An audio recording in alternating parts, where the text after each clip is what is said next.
नामदेव साहब की जो जीवनी थी, कुछ भजन भी है, काफ़ी आप सुनेंगे, भजन भी जीवनी रही।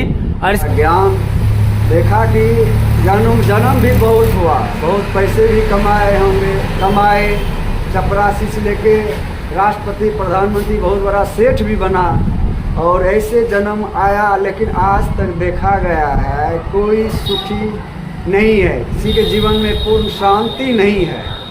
तो हमको लगा, मैं पहले डॉक्टर जंग बहादुर सिंह मधेपुरा, उनका मैं कंपाउंडर भी रहा और देखा कि बहुत कमाने के बाद जब युवा थे उस समय कंपाउंडर थे जी, जब आपकी जवानी थी जी, जब किशोरावस्था में थे जी, मतलब उस समय का आप बात करें, कंपाउंडर थे, अभी तक में आप बहुत कमा भी लेते जी, बहुत कमा लेते।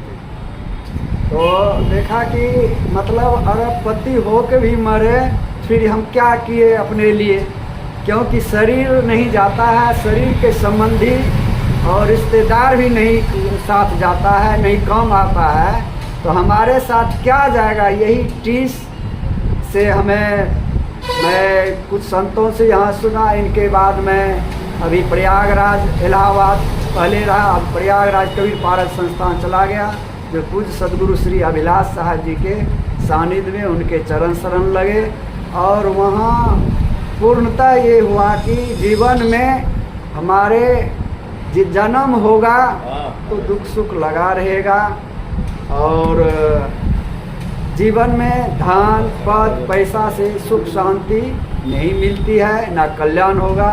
जन्मों और जन्म में कितना दुख होता है और फिर मनुष्य शरीर के बाद मनुष्य जन्म में ही अनेक दोस्त दुश्मन रोग व्याधि लगा रहता है और मनुष्य शरीर के बाद पशु पक्षी भेड़ बकरा तो ऐसे काटे जा रहे तरफ के, कोई दया नाम की चीज़ लोगों में नहीं है। उस नरक से बचने के लिए गुरु शरण में आया हूँ। हे गुरुदेव, क्या आपने 84 लाख योनि नरक है एक प्रकार का, उस नरक में ना जाऊं। साहब जी, थोड़ी सी और सवाल बीच में रोकना पड़ता है कि अपने वैवाहिक जीवन भी जी, वैवाहिक जीवन में भी और मेरे एक बच्चा भी संतान है जी, वो लड़का है कि लड़की है? लड़का है। इसके बाद वहाँ से फिर अपने इस यूरोप में आ गए जी। आपने देखा कि अच्छा वैवाहिक जीवन जो हुई, क्या आपके मत से हुई या अपने पिता के द्वारा हुई? पिताजी के ज़्यादा जोर रहा कि हमारा मन पहले से भी उदासीन रहा कि न करूं, लेकिन जोर दिया गया, कुछ ऐसी घटना हो गई जो हमें मजबूर हुआ और पिताजी मामा जी का बात रखना पड़ा। और अभी मैं बच्चा तो गोद में ही रहा, हाँ, मैं चला गया इलाहाबाद, बच्चा को गोद में रख दिया और चले गए। इनके बाद गुरु कृपा से सब ठीक ठाक है, अभी अपना वो भी कमा खा रहा है संत गुरु का आशीर्वाद। तो हमको ये अनुभव हुआ कि हम ही सब कुछ करते हैं, लोगों को ऐसा अहंकार नहीं करना चाहिए, क्योंकि मैं भी डॉक्टरी भी किया कुछ दिन, खूब कमाता भी था, एकाएक छोड़ दिया, तब पर भी उतना घर की स्थिति चरमरा से जी, चरमरा जाते लोग। इस अवस्था में लोग छोड़ देंगे तो घर तो चरमरा जाएगा कि डूब जाएगा, लेकिन ये गुरु कृपा है। पिता का एक संतान थे आप?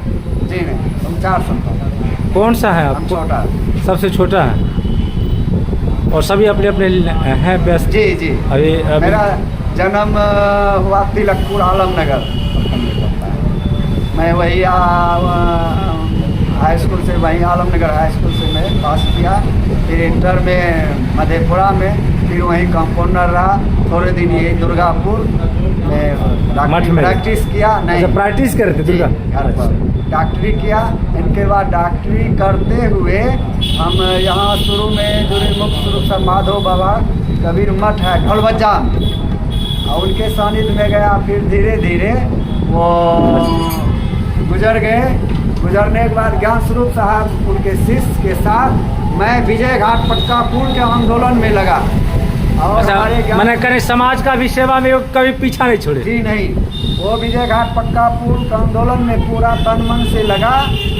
और तो वो फिर वहाँ आंदोलन किए कि विजय घाट पक्का पुल होना चाहिए, सरकार को बाध्य किया, सरकार आश्वासन दिया, कुछ भीड़ 50,000 की भीड़ जब सरकार नहीं सुन रही थी, 50,000 की भीड़ नवगछिया जाम किए, पूरा नवगछिया मार्केट, NH 31 ट्रेन को, रोड को जाम करने के बाद प्रशासन आए और कुछ आश्वासन हुआ तो सरकार तक आवाज़ गई और बहुत कम हुआ। इनके बाद कुछ आप तो पूरा काम ने पूरे बना दिए, पूरा जी। पुल ही बना दिए। तो इनके बाद मैं राष्ट्रपति के भवन भी गया, राष्ट्रपति के पास भी गया और कुछ भीड़ ने तोड़फोड़ किया था, उससे इल्ज़ाम था, वहाँ राष्ट्रपति भी ख़त्म किए।